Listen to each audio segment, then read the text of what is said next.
Катехеза з князем Олександром Фоміних на хвалях Радіо Марія. Хвала Христу. Поважаємо радіослухачі, протягуємо наші зустрічі, під час яких розважаємо над плодом Духа Святого. Это ще раз згадую, що такий блок, який зв'язаний з сакраментом конфірмації, сакраментом Духа Святого, і менавіта чоловік, який отримує Духа Святого, який живе в Духу Святим, чоловік отримує дари, які, скажімо, використовують, вони використовування їх дарів повинні приносити свій плод. И сам Пан Иисус сказал, что кто не приносит плод, тот не может моим учнем называться, и кто приносит быть и плод, коли будете трывать во мне, да, коли слово ваше будет трывать вас. В общем, мы уже об этом размовляли, и аспект того, что попросту чему нема, человек не приносит плоду этого, да, то человек же грешный, человек не живет по поводу того, что покажет Пан Бог. Именно плод Духа Святого, и он об этом пишет Святой Павел в послании к Галатам, да, таких 9 аспектов это плоду. 2 мы с вами скончили, скажем, розважання ці були закончені, і зараз розважаємо над 3 аспектом. Ті перші 2 це були любов і радость. Менавіта, коли чоловік переживає любов, то він справді буває радость, і любовь, она приходит есть крок по кроку, скажем, когда человек переживает и любит Бога, и любит самого себе, да, то человек переживает, скажем, и хочет переживать перемену, да, и хочет переживать, как в нем что-то изменялось. Именно эти 2 аспекта, они приводят к тому, что у человека появляется супокой. А чему супокоя не было, мы так само размовляли с вами, потому что человек согрешил, и поглядите, человек розпочав ховаться, коли Пан Бог покликал, да, где ты, я сховался, исполохался, тому что я голый, да, и появилась ворожість поміж людьми, поміж Адамом і Євою, інші речі, да, чоловік став боятися Бога і став грешити, придумувати себе інших божков, да, появилось так, скажем, не монотеизм, а появился політэізм, где поле это много, шмат богоў, да чалавек прыдумаў себе кожнага божка, але Бог чалавека ніколі не пакідаў, і ён заўсёды прамаўляў, нават уже калі чалавек саграшыў, і ён в раі паабяцаў збаўленне. Называецца Протаевангелие 3:15. І потым вось заўсёды, калі Бог размаўляў з чалавекам, калі чалавек заключаў з ним запавет, то пан Бог казаў таксама супакой, чалавек знаходзіў гэты супакой. І мы уже казалі з вами, што слово гебрэйскае шалом, яно мае вельмі шмат значэнняў, да, это супакой, это сталасць, это дастатак, это шчасце, вось розных шмат значэнняў мае. І менавіта крыніцай гэтага ўсё з'яўляецца сам пан Бог. Ось, скажем, супокоен связан. Это слово так само Ирена, да, имя Ирена, оно означает супокой. Но здесь в большести, скажем, отсутность войны, але не только. Да? И мы супокоим, мы уже читали с вами документы Костела, что супокой не является только отсутностью войны. Знову же, скажем, ситуація в різних країнах, де нам нема війни, але різні речі, там, як терористичні, інші якісь речі, да, і небезпека, там якась, і що інші. Зараз у нас вольні проходять, ось, європейські і другі, де так само удельничають, і святари, люди хочуть посповідатися, і святу імшу, ось, є католики серед них. Але паглядзіце, сколькі намаганняў зроблена, каб забяспечыць гэтай, скажем, бяспеку, забяспечыць гэтай, ахаваць, скажем, і каб нічога не здарылася. Опять страх такой, тому што сапраўды это вось такое происходит от рахуці. Я уже приклад, шмат людей не 10 там ходят или ездят, доезжаете, мы же знакомые ездить, скажем, в элитных таких поселках, коттеджных, цивильских, например, как в нашей парафии, это Тарасово, там, в Ждановичах так само, и в Ратамке шмат, и когда идешь, там такие крепости збудованные, что человек сховається до того. І менавіта Бог, ён жадае, каб, скажем, каб мы этот супокой имели. И мы уже с вами казали, что он связан с добробытом, и со счастьем, да, полное. Супокой – это такое, скажем, досконалое счастье. Когда есть супокой, это правда досконалое счастье. Досконалое счастье будет только тогда, когда будем в небе, да, и он супокой с избавлением связан, с уротованием, мы с вами читали, и супокой он вельми моцно связан с правдой, да, то, что повинен сказать в правде, стоять в правде, когда человек не хлусит, какой-то будет супокой, да. Именно этот супокой – это дар Божий, мы уже тоже с вами так само размовляли, Бог дає нам супокой. И он сам з'являється Богом мира. И в книге Суддів 6:24, коли Гедеон збудував алтарь, то он написал, что там Яхве супокою, да, Яхве супокойте, Бог является супокоем. И люди просили, да, о мир, о супокой, люди просили цари, и царь Соломон, вот его ім'я означає як цар супокою, царь супокойний, да, Соломон Єрушалаїм, да, это место супокою. Ну и цікаво было, да, при Соломоне не было войны, не воевали, але так и супокою у них так не было. Але за супокой так само змагалися, пан Бог змагається про супокой, то он змагався про пророків. Ось мы уже казали то, что, скажем, фальшивые пророки, они как бы пророчили тут супокой, казали, иди ты там переможешь, а з другого боку там были на зарплате у короля якогось сидели там, и они не казали только то, что сказал пан Бог, але казали то, что подобалось королю там, да, и вельми часто это было такое, было то, что они хлусили, или там, як Ілля змагався з пророками, так, лжепророками Баала и там Ашера, Астарты. И они ничего не могли сделать, они там кричали, шумели, били себя и резали там, да, свои тела, але ничего из этого не выходило. Але пан Бог, він ма намерено, и в книге Иеремии 29:11 написано: «Я имею намерение, я знаю намерения, какие имею у вас, намерения во благо, а не во зло, во благо, а не во зло, чтобы дать вам будущую надежду, дать совершенно соправды супокой». И пан Бог каже, и будет жилье разом, да, это в книге «Поселюся серед них или в них».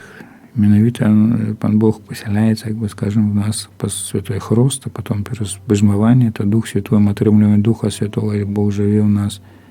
Так само и можем, скажем, принимать святую коммунию и так далее, да, и потом, коли пан Бог, Бог промовлял, он казал, да, что он будет с нами, и он это робил и чинил.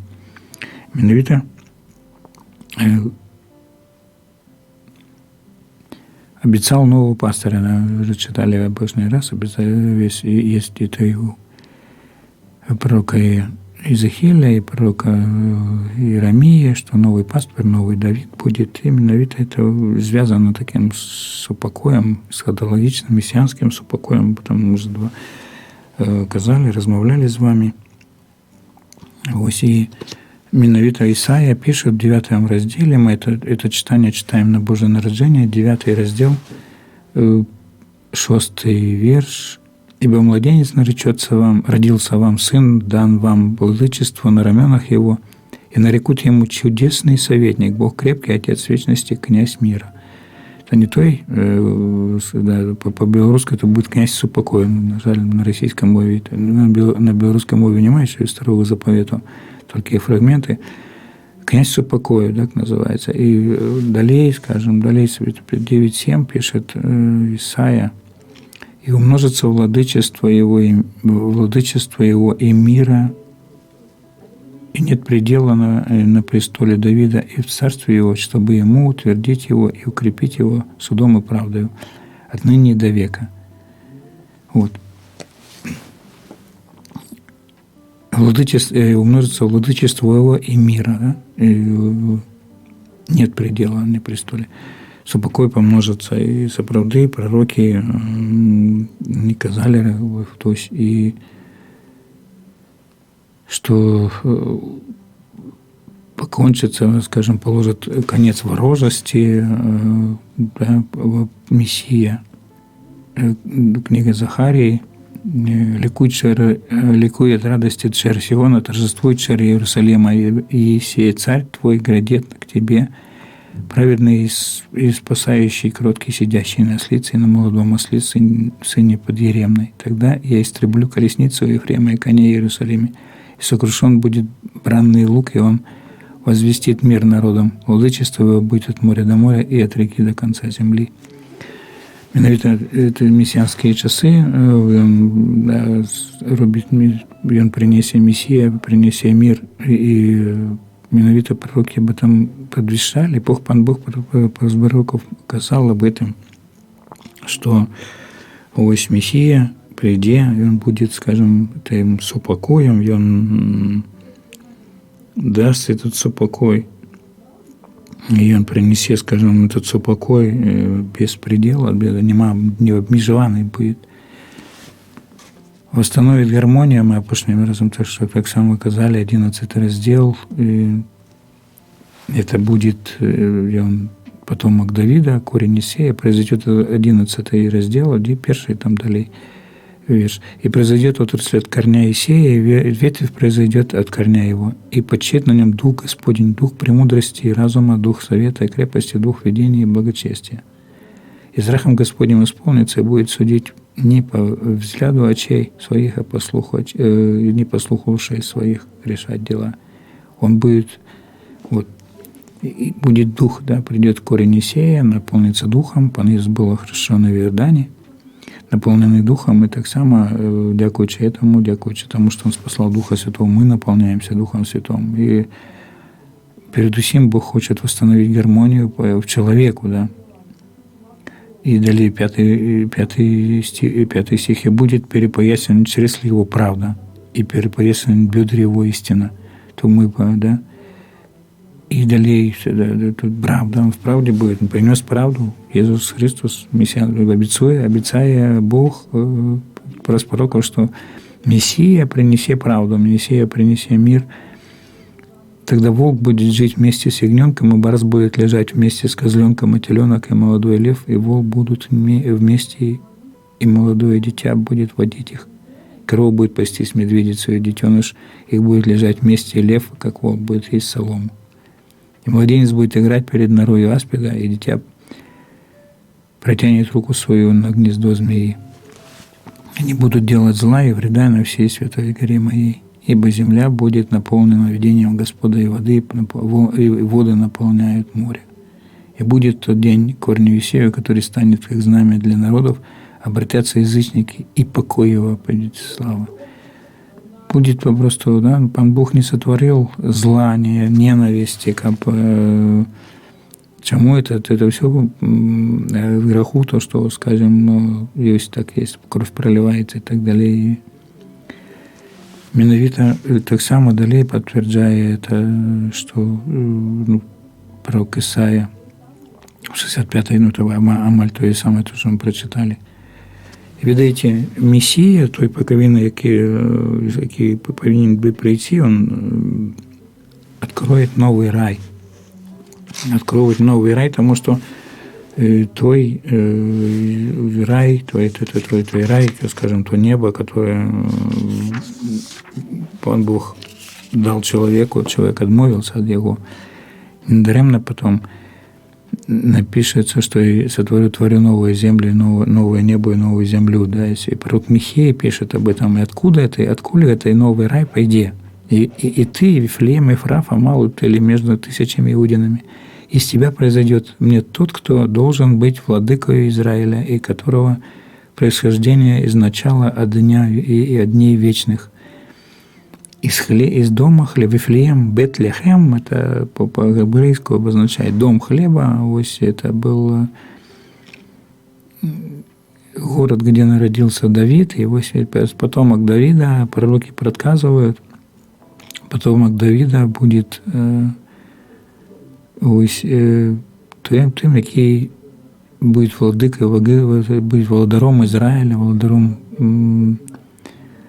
и от которого происхождение и начало дней вечных, да, який вечный, да, это Сын Божий, яким пророки пророчили, и Он прийде на землю.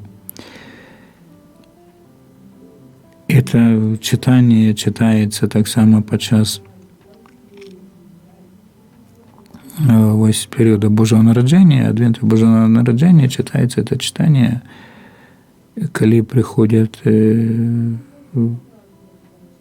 королі, коли мудреці приходять, то Ірод питається, де є, ну, менавіта книжники з першої сатори читають це читання, що повинен Месія народитися той, який принесе этот шалом, этот рен, и супокой, да, повинен народиться в Вифлееме, доме хлеба, Бетлехем. Это такое, скажем, ну, вельми символичная назва, это дом хлеба, и менавіта потом Мессия становится сам хлебом, дає своє тіло, потом так само будем размовлять еще.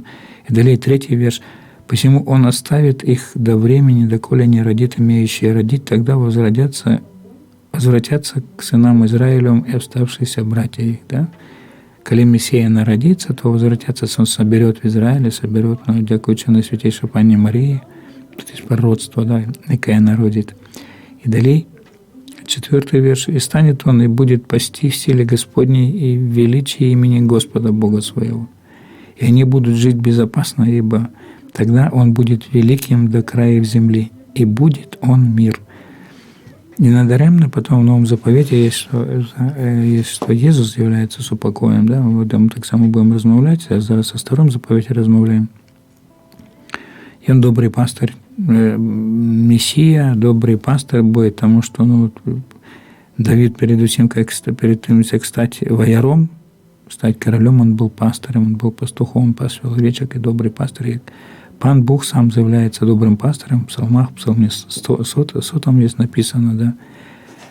23-й псалом, пастырь мой, добрый пастырь, менавіта Мессия будет пасть, будет, и он, на нем будет величие, великость, и он на нем будет, да, это так само принимать, и он будет мир. И он супокой будет, и он будет супокоем, да, и менавіта здійсняється это все в Мессии, да, в Мессияху, в помазаннике. Христос, мы говорим Христос, с греческого толмачится как помазанник, он помазанный Духом Святым. Мы так само являемся христианами, это на те належат до Христа, які помазаны Духом Святым. И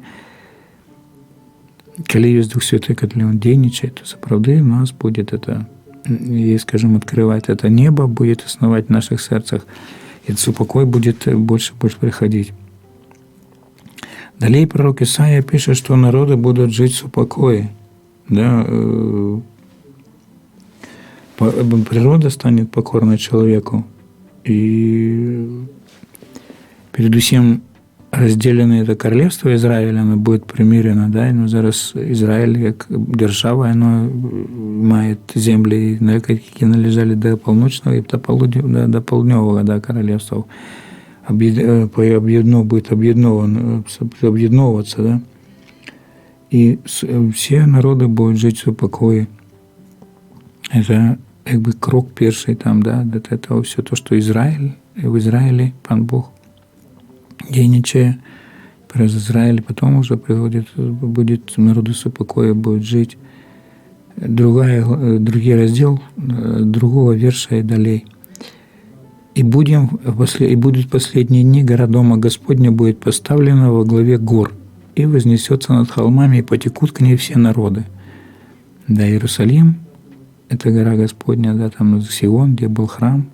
Вот, зараз там мечеть стоит, только есть храмовая гора, святынная гора, там, и только там это не само, там стена плача, это не сама святыня, только подпора этой горы, але на том месте, где была святыня, она была зруйнованная. Об этом мы уже с вами размовляли. Пан Бог дозволил, да, зруйновать святыню, как люди поглядели, что это не наиважнейшее, это важнейшее, как люди дозволили разруйновать, и зруйновали, потому что люди не жили по-божьему. И будет на последние дни гора Дома Господня будет поставлена во главе гор. Возвысится над холмами, потекут на все народы. Бог, ожидая, как человек поверил, как все народы потекли, да? А с другого боку это гора, это Господня, это небо, это то, где есть на вышинях, да? И далее 3: «Пойдут многие народы и скажут: придите, взойдем на гору Господню, в дом Бога Израилева, и научит Он нас своим путям, и будем ходить по стезям Его, ибо Он, и от Сиона выйдет закон, и слово Господне из Иерусалима». Снова пророчество, да, того, что, скажем, Иисус Христос, да, и Он промовлял, и Он учил, ось, и шмат, зараз поглядите, сколько народу приезжает в Иерусалим, Бог хочет собрать всех. Слово Господне из Иерусалима, да, это Бог дейничает. Але про пророков он говорит, что это мессианские часы, а горный Иерусалим, перед усім еще наиважнейший, да, это в открытии святого Иоанна об этом пишет. Об этом так само будем размовлять, там есть супокой в Новом Завете, да, святой Иоанн покажет, что это в горном Иерусалиме, и святыни уже немає, бо сам Бог был святыней. И далее 4 верш. И будут они судить народы, он судить народы и обличит многие племена, и перекуют мечи свои на оралы, и копья свои на серпы, и не поднимет народ на народ меча, и не будут больше учиться воевать. Тут в оригинале есть перекуют свои, скажем, мечи на ножи за сбирание винограда, да, так и себе собирают виноград.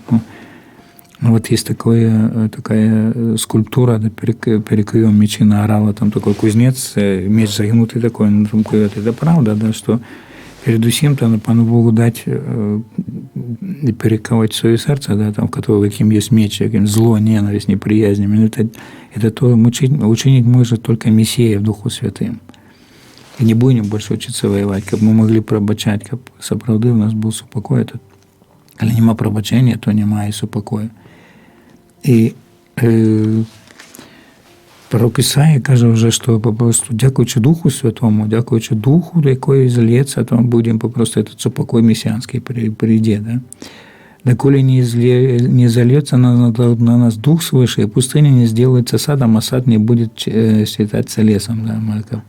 Пустыня наших серцев Бог хоче, і пророк каже, що як учи Мессии, он придет всем супокой и володарство свое, да, и установит супокой в своих сердцах, извелит свое духа.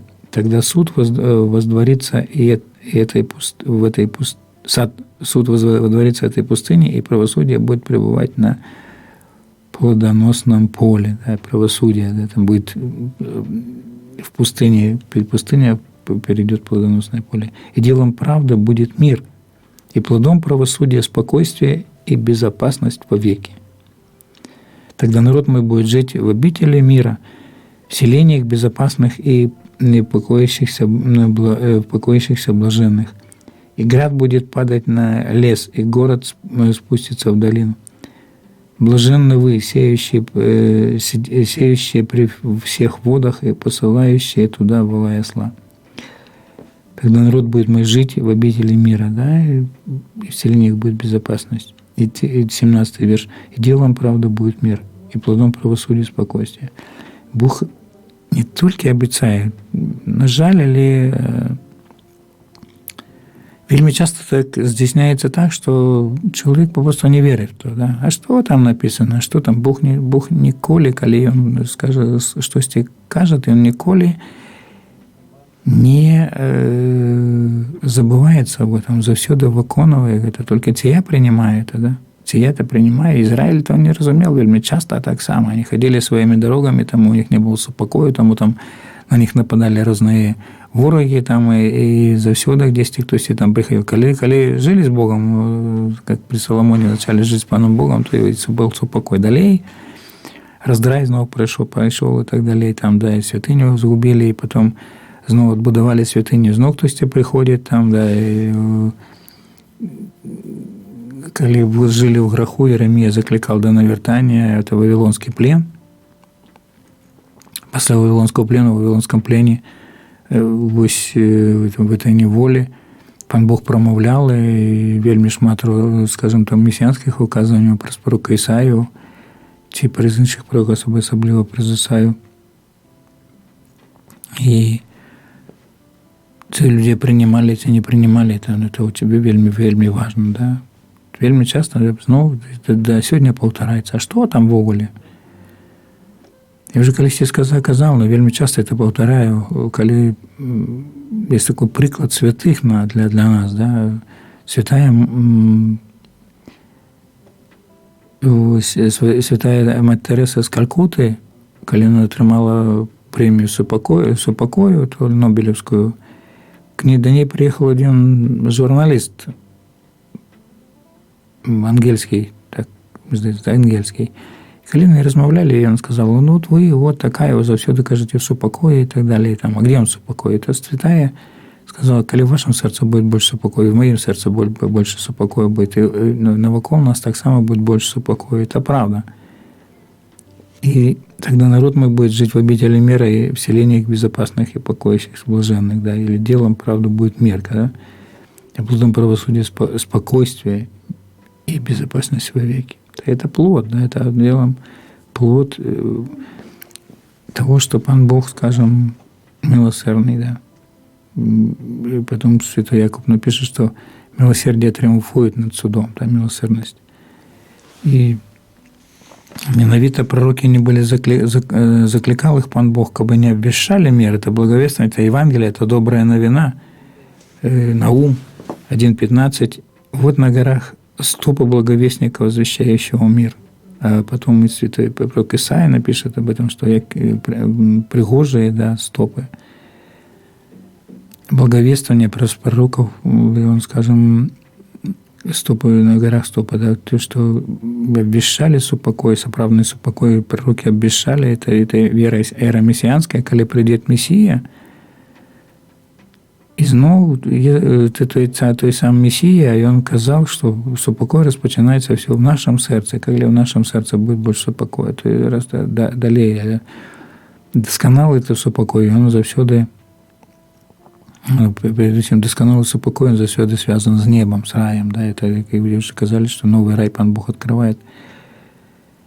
И он так само супокой связан с увольнением, да, со свободой.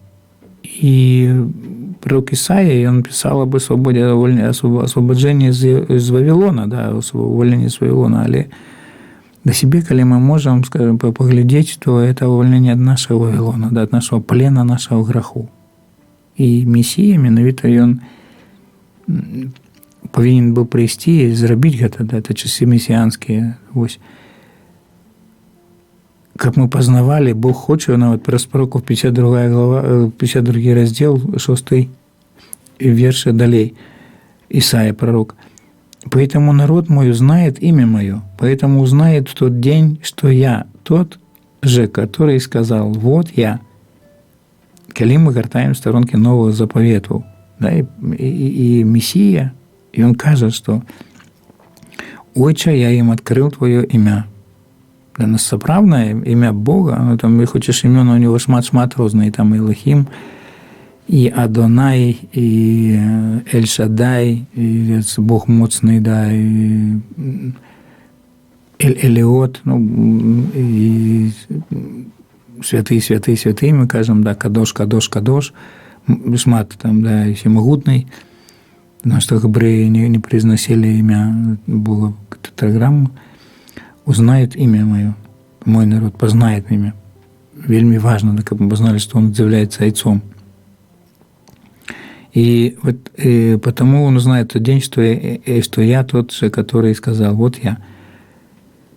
И он Моисею сказал, мы про Моисея с вами так само размовляли, что он Моисею сказал, что мое имя, да, я есть, який есть, да, и то, який існує.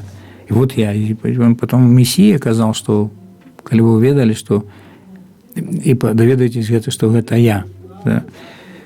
И знову повторяются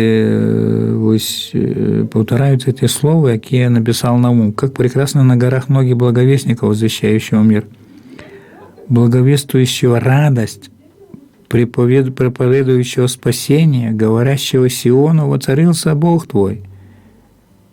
Мир, супокой, радость, избавление. Они связаны, да? Была радость от любови, да?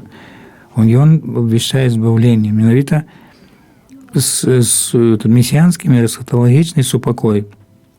И он связан с избавлением, да? Когда мы досвечаем этого избавления, и это слово «воцарился Бог твой», да? Первое, скажем, так что Мессия сказал, что коли поднесете меня, то убачите, что это я, да? Это, скажем, а і зараз ми говоримо, що він сидить праворуч Бога Отця, але знову це воцарення, сидіння на троні, це трон твоего сердца, моего сердца. И далее пишет Исаия в этом же разделе: «Голос сторожей твоих, они возвысили голос, и все вместе ликуют, ибо своими глазами видят, что Господь возвращается в Сион». Ликуют, радуются, да, это радость, это ликование, что Пан Бог вертается. Он, колись ми убачимо это, да, ми убачимо это, вже бачимо зараз віру мессианську, тому що Ісус Христос прийшов, але коли этот новий рай Пан Бог нам відкриває, ми убачимо, що буде це ликование і радость. Але зараз треба радуватися, що є це збавлення, є Ісус Христос, який збавив кожного чоловіка, тебе, мене, кожного із нас. Мне вельмі часто пытаюцца, чаму вы радуетесь заўсёды, вы усміхаетесь, где? Я радуюсь тому, что просто мне Пан Бог збавил, что Мессия пришел, и это пророцтво Исаии и інших пророков, оно выканалось в нем. То, что, скажем, он пришел и избавил, то, что он мне принес, Бог мне, скажем, зробив такий вельми великий подарунок в Ісусі Христі през Духа Святого, да? И это супокой, коли в моем житті не було супокою, в моем житті був страх до того, як я навернувся. І тут ось убачить своїми. И далее торжествуйте, пойте вместе развалины Иерусалима, ибо утешил Господь народ свой, искупил Иерусалим. Обнажил Господь святую мышцу свою перед глазами всех народов, и все концы земли увидят спасение Бога нашего. Идите, идите, выходите оттуда, не касайтесь ничего нечистого, выходите из среды их, очистите себя, носящие сосуды Господни. Мы начиня Пана Бога, да? Мы начиня зараз Пана Бога. Когда Он очищает нас, ибо вы выйдете неторопливо и не побежите, потому что впереди вас пойдет Господь, и Бог Израилев будет стражем посреди вас. Вы видите, Пан Бог, наверное, вот это снова этот Мессия, Он попередил нас, да? Мессия Иисус Христос, Он попередил нас, то, что помер за нас и пошел в небо и так далее, да, и Он пошел за нами. А завсюди Пан Бог есть, ідея, то не треба бояться.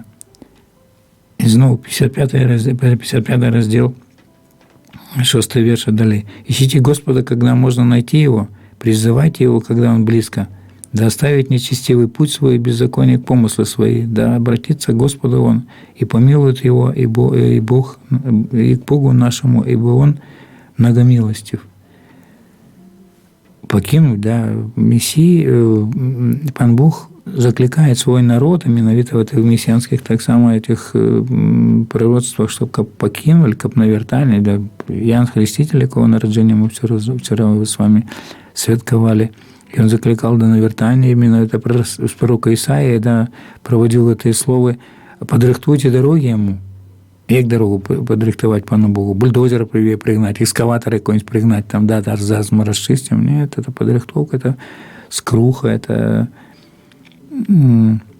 как покинуть, это здесь, доставить нечестивый путь свой и беззаконие к помыслу. Как покинуть этой дороги, да, как не быть беззаконником, как вернуться до Пана Бога. И Пан Бог мы помилует, и даст, и Он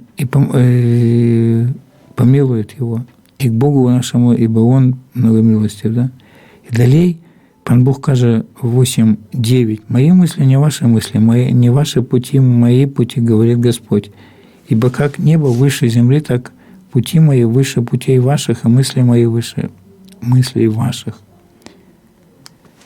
Бог має плани для кожного чоловіка, да, и в этом мессианском пророцтве он открывает эти планы, что мои ваши планы, какие планы?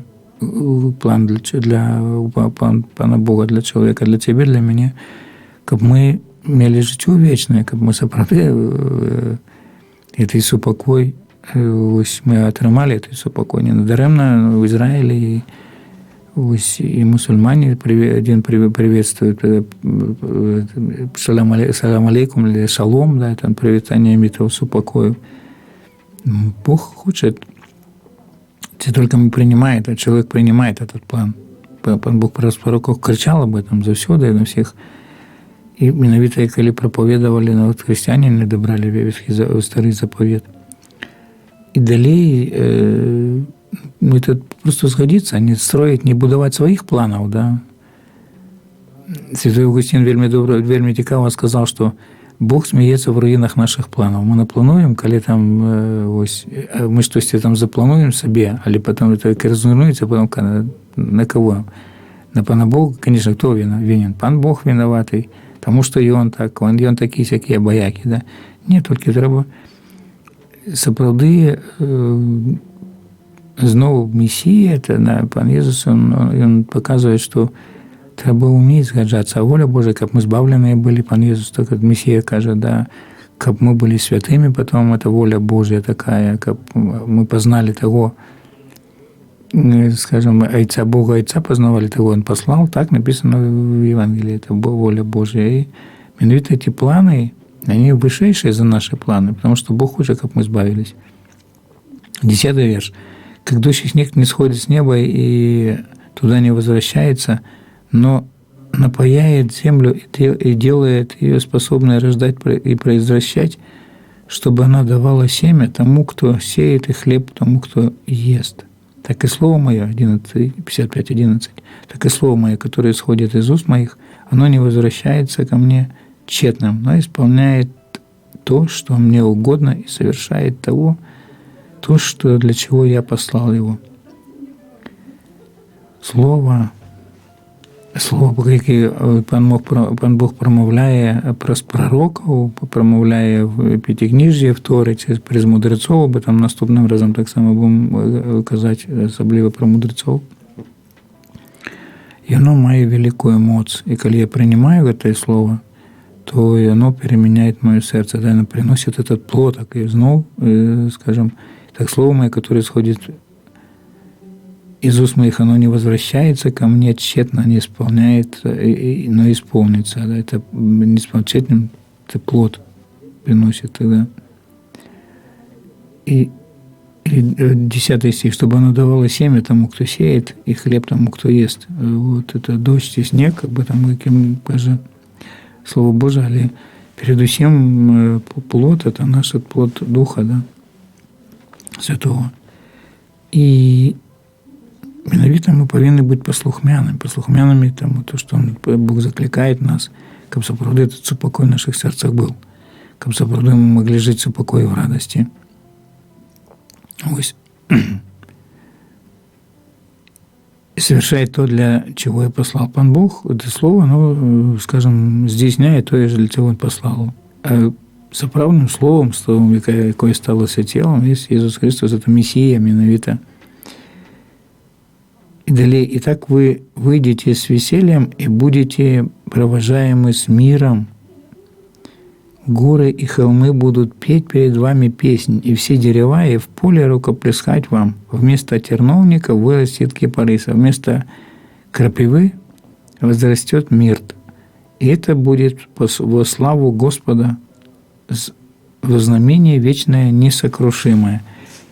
И будете провождаемы с миром». Да? Будет супокой. Это мессианские часы, они будут, это часы Бога, часы Божии. Там Бог будет денничать, а праз кого это здійсниться.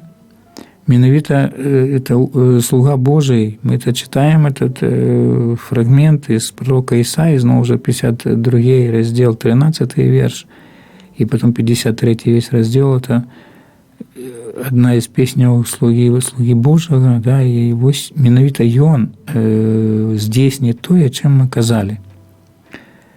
И я прочитаю, это там крыху толмачу, и на этом уже остается нам только 7 минут. Ось, і наступним разом ми вже порозважаємо з вами об інших речах, вже будемо розважати з вами. Якщо криху пророків докранемося, так само поглядим, что писали мудрецы. Господи, вот раб Твой будет благоуспешен, возвысится и вознесется, и возвеселится, как многие изумились, смотря на Тебя. Столько был обезображен паче всякого человека лик его, и вид его паче сынов человеческих. Так многие народы придут, приведет он в изумление, и царь закроет перед ним уста свои, ибо они увидят то, что не было говорено им, и узнают то, чего не слышали. Да, слуга Божий, Пан Иисус, Мессия, и Он здивит, они там и злоречили, и здекувались над ним, и так далее, да, не принимали. И далее Исаия пишет: «Но Он взял на себя наши немощи и понес все наши болезни. И мы думали, что Он был поражаем, наказуем и уничтожен Богом. Но Он изъявлен был за грехи наши и мучен во беззаконии наши. Наказание мира нашего было на Нем. и ранами Его мы исцелились. Есть оздоровление. Менавіта вот это страх, ненависть, а неприязнь, это боязнь, да, не отсутность супокою, ось. И он просто, это хвороба, да, такая хвороба греху, и он взял все наши немощи. Он взял на себя все наши немощи и понес все наши болезни. И мы думали, что он был поражаем, наказуем, уничижаем. Матфеева напишет в 8 разделе потом об оздоровлении, когда он будет писать об оздоровлении, то он шмат оздоровления, что он взял, да. За грехи наши мучили. Наши грехи, он взял на все наши грехи. Недаремно святой Павел напишет потом в другом послании, да, Коринфянам, что того, кто не видел греху, он заучинил грехом. 5-7. И все мы блуждали, как овцы, совратившись каждый на свою дорогу, и Господь возложил на него грехи всех нас. Он истязуем был, но страдал добровольно и не открывал уст своих, как овца веден был он на заклание, и как агнец перед стригущими его безгласен. Так и он не отверзал уст своих. Ну, видно, что Мессия молчал, да, и вот уст. И он не проклинал, не злоречил никого, он прервал цепь зла. Вот это ланцуг зла, это ланцуг непокою, ланцуг ненависти и неприязни, он прервал это своим вот этим, там, как он заховывался, не проклинал, скажем, брал, молчал, взял все наши грехи, да, и нас так учат так само, когда человек проклинает и браткословит, и злуется, то человек сам вытискивает из себя весь это рештки этого покоя. Ну, треба там просто глядеть в свое сердце. От усы судьи он был взят. Народ его, кто здесь нет. Ибо он отвергнут от земли живых за преступление народа моего, претерпел казнь. Не за себя, да, за преступление народа, да, это за злочинство народу. Ему назначен гроб со злодеями, но он погребен у богатого, потому что не сделал греха, и не было лжи в его устах. Пан Иисус является, он сам сказал, что Мессия является правдой. Да? Он принес эту правду о Боге, який является добрым, який любит человека, який, скажем, хочет наполнять сердце человека радостью и супокоем. Но Господу Богу было угодно поразить его, и Он предал его мучению. Когда же душа его принесет жертву умилостивления, он узрит потомство долговечное, и воля Господня благоуспешно будет исполняться рукой его. Тут Исаия пишет, что Мессия не только помрели, он воскреснет. Да, там, и мы видим, что Иисус Христос, верим, что Иисус Христос воскрес и спасал Духа Святого. На подвиг души своей он будет смотреть с довольством. Через познание его он, праведник, раб мой, оправдает многих, и грехи их на себе понесет. Посему я дам ему часть между великими и сильными, буду делить добычу, за то, что предал душу свою на смерть. И к злодеям причтен был. Моя Мессия будет с забойцами и разом. И он понес на себе грехи многих и сделался их ходатаем. Вот. И таким коштом, скажем, был принесен покой. Об этом мы будем протягивать еще пророков крыху, поразмовляем наступным разом, але потом наступным разом поглядим, что было написано у мудрецов, в псалмах у мудрецов. Памятаем об этом, что есть Мессия, який и часы мессианские с прихода престем Мессии Ісуса Христа не пришли, але ці есть в твоем сердце, поглядеть треба. Коли нет супокою, то, напевно, немає там Христа. Скажи ему: Пане Єзу, прийди в моє серце, наповни мене супокоєм. Дай мені Духа Святого. Дякуємо за те, що слухаєте нас, дорогі радіослухачі. Радіо Марія утримується виключно з ваших ахвірувань. Ахвірувати можна про систему РІП, чи там про СМС, можна це знайти, як зробити на нашому сайті. Сторонки Радіо Марія Бай, так що можна потелефонувати по городському телефоні. Хвала Христу! Нехай вас Пан благословляє. Катехеза з князем Олександром Фоміних на хвалях Радіо Марія.